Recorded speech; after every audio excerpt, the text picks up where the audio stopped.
So this is my Lila avocado. I want to kind of talk about some of the similarities between avocados and pawpaws.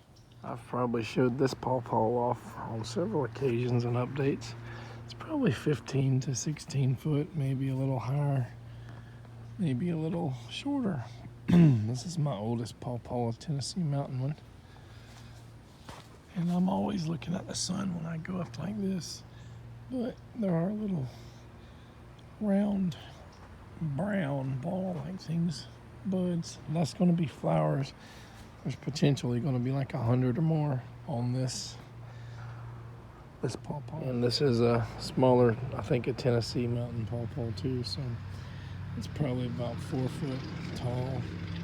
Doesn't really have a good growth flush, but it is taller than most of the other pawpaws I have, except maybe 2 of them.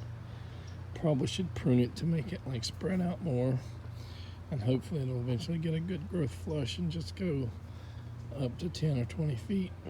Me? No.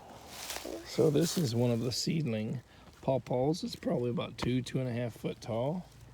This is the top. That's just a weed there. And this was a similar one right here. That's a grafted one. So one of the similar things, as I said, with the avocados and pawpaws is the same flower is male and female at different times. So in the avocado world, they have type A and type B. One of them has male flowers in the morning. What was that sound, Daddy? A bird. Why? And one of them has female flowers in the evening. So the opposite one has the female flowers in the morning, male flowers in the evening. All kinds of birds out here. And this is my second largest pawpaw, which is a Florida panhandle, and it's kind of leaning this way because goats attacked it for a year or two. So instead of going straight up, it's going crooked. Hopefully it'll be okay and won't just. It looks like it's kind of curving back toward the sun, which hopefully will make it more stable over time. It has a lot of little buds that are going to be flowers this year. So pawpaws, they don't really have a type A and type B. New flowers are female, old flowers are male, so it may take a few days to go to transition between an open bloom that is a female and it'll turn more purple. So it'll get a tinge of purple and still be a female. And then when it opens up completely and is like completely like purple, it'll get the little male anthers or whatever you call them, and then it's a male. So they're not pollinated by bees, only like beetles and carrion flies and stuff that are attracted to like stinky smells and rotten meat and stuff like that. And here we have another one of the Tennessee mountain seedlings. It's probably 3 to 4 foot high. Really didn't get a lot of growth until the last year or two. It still needs a lot more. So you can see they're pretty much all dormant unless they get a little flower or leaf bud. The Tennessee mountain seedlings, they seem like they take a really long time, at least here, before they get flowers. There's no sign of any kind of flower buds, just a little leaves coming out and stuff, leaf buds. And this little one, which is like a stick with no branches on it, I believe that is a grafted one, pawpaw, from Stark Brothers.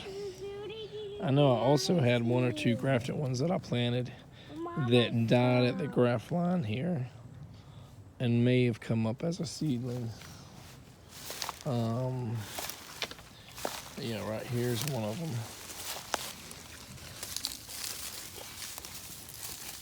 Now their mate, that's probably the graft line right there. It's hard to tell if it's completely dead above the graft, but there's definitely a seedling rootstock there.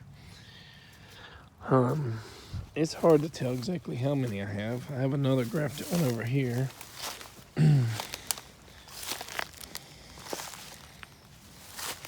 Again, these look dead because they're dormant.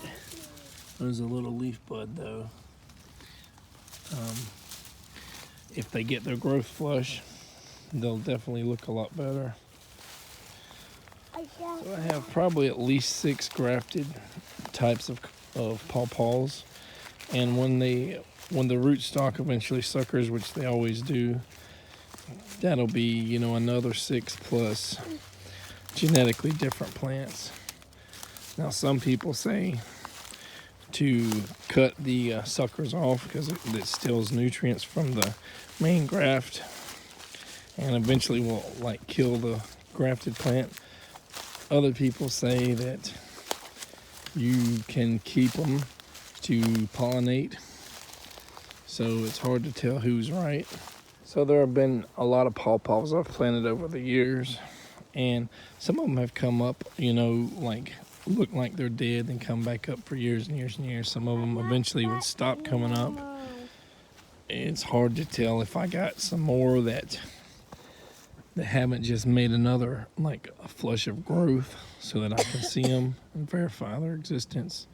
So I'm going to say somewhere between 13 and 16 with about 6 to 7 grafted. And the other ones are all seedlings from mostly from Tennessee and the Georgia mountains, and then the one from the Florida Panhandle, which has done pretty good. So if we take the low number of that estimate with 6 grafted and 13 total, you can add another 6 to the genetic pool. So 19 plus genetically different pawpaw trees is what we have. So they do not get pollination very good. What are my plans for the future with pawpaws? Hand pollination. So this is kind of why I was talking about how similar avocados and pawpaws are, because the same flower at different times have male and female, parts or whatever. And some pawpaws are reportedly self-fertile, but I haven't seen no evidence of that. So you wait till you get an older flower on plant 1, and plant 2, you use the pollen from plant 1's older flower, the male flower, and use a paintbrush to get a little bit of pollen, and you pollinate. You dip that paintbrush in the pollen, paint it on each little female flower. Then when plant 2 has female or male pollen, take that to plant 1, plant 2, 3, 4, 5, and then you hand pollinate them. And if you get a really good fruit set, you may have to thin the fruit out so that they don't have really tiny fruit. But yeah, we only have 2 really nice sized ones that could probably hold quite a bit of fruit. We have a few medium sized ones that could hold 5 or maybe 10, or some of the smaller ones might hold 1 or 3. So as we get more fruits, we have more seeds, and it's possible that not all of our varieties will get the chill hours and stuff they need here. So it's possible if some of these 13 or 19 genetically different plants are unable to produce, we obviously can't use them for breeding or to eat their fruits.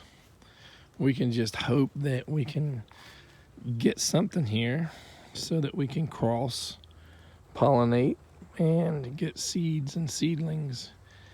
And one of the future goals would be to take the plants out of the more shady areas and to put some in full sun. And if you listen to a lot of pawpaw experts, they say that they're naturally an understory tree, growing probably not in wetlands, but in forests that are somewhat close to like creeks, lakes, swamps, and some of them will eventually grow up, 20, 30 feet maybe, and go outside of the canopy and get that sun. But in most cases, I would say the forest is so dense that they kind of stay in the shade forever. But it's a known fact by many people, experts, breeders, or whatever, that the majority of the pawpaws actually do better in full sun. They produce more fruit, and all kinds of stuff, better quality fruit.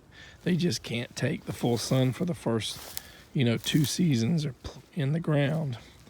So you got to shade cloth them, put a tomato cage around them and shade cloth them. Maybe like once a year, give it a little bit more sun. So you want to block the southern sun and stuff, at least in my area. Some people cover them completely. Some people put like some cardboard that wraps like the southeast and west sides completely and just give them some of the north sun. So, and if you look at a lot of people's pawpaw trees, in a few states, 2 or 3 states north of here, some people, they look like really nice trees. They're as big as this mayhaw here, or bigger. So that's something you may not get in an understory tree. So more fruits, better growth maybe. And there are some cultivars that are said not to ever like the sun. Don't plant this one in full sun ever. You might get it to live, but it's going to do poorly, long term. So that's kind of the plan, is to hand pollinate to get the maximum fruit set, and then